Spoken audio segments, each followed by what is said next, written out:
Hello everyone, welcome back to my channel. आज हम बात करेंगे फ्रायड का सिद्धांत। फ्रायड उन महत्वपूर्ण मनोवैज्ञानिकों में सबसे प्रमुख हैं जिन्होंने समस्त मानव व्यवहारों को कुछ मानसिक शक्तियों के अधीन माना है। फ्रायड का विचार है कि मनुष्य के व्यवहार मूल रूप से दो परस्पर विरोधी शक्तियों से प्रभावित होते हैं। ये शक्तियां हैं प्रेम तथा घृणा।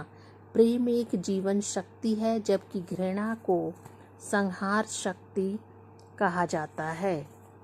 जीवन शक्ति व्यक्ति को संरचनात्मक कार्य को करने की प्रेरणा देती है, जबकि संहार शक्ति क्रियाशील हो जाने पर व्यक्ति में पाशविक प्रवृत्तियां प्रभावपूर्ण बन जाती हैं।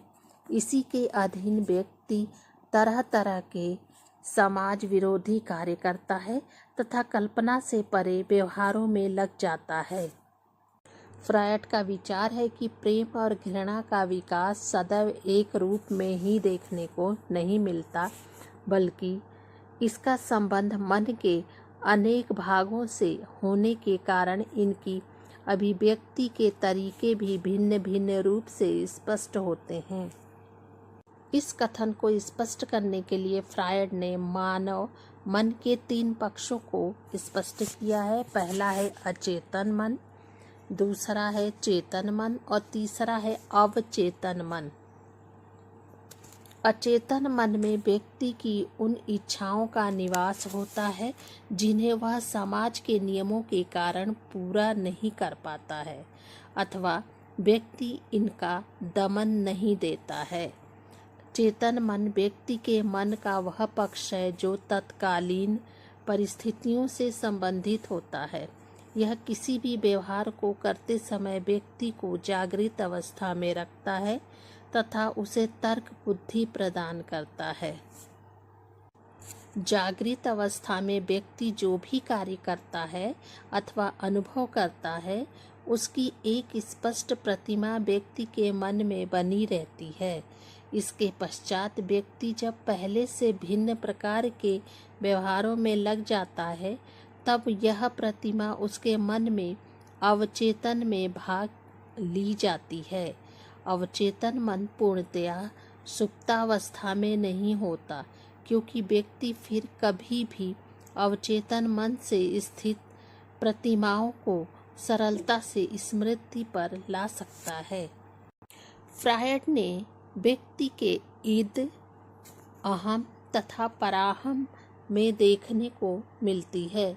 ईद मन की वह अचेतन शक्ति है जो व्यक्ति को सुख प्राप्त करने की प्रेरणा देती है, चाहे यह किसी भी तरह प्राप्त किया जाए। ईद के सामने नैतिक या अनैतिक, अच्छे या बुरे का कोई विचार नहीं होता है। यह मूल प्रत्यात्मक तथा पाशविक प्रेरणाओं के निकट है।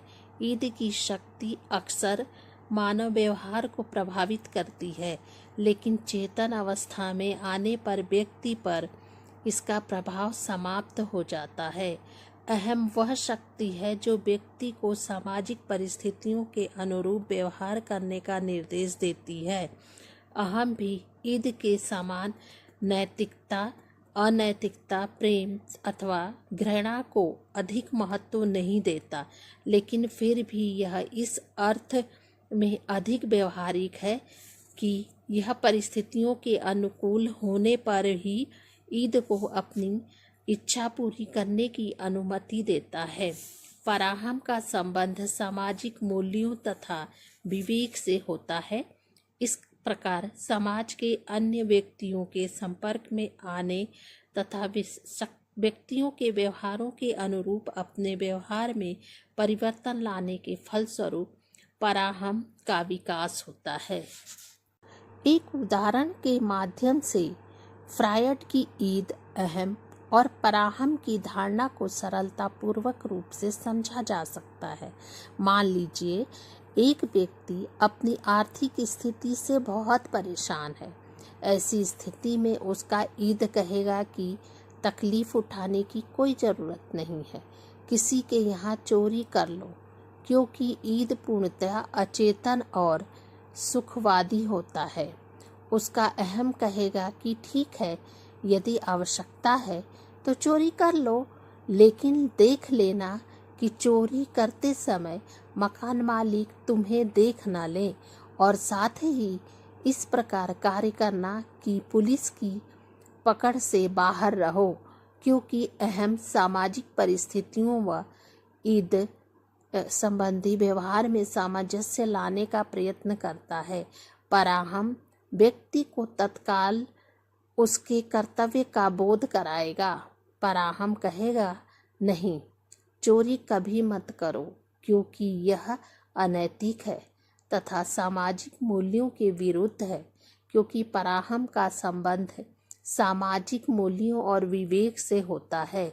इस प्रकार फ्रायड का विचार है कि यह पराहम ही व्यक्ति के सामाजिकरण का प्रमुख आधार है। यद्यपि अहम का आदर्श विकास भी सामाजिकरण के लिए उतना ही आवश्यक है। धन्यवाद।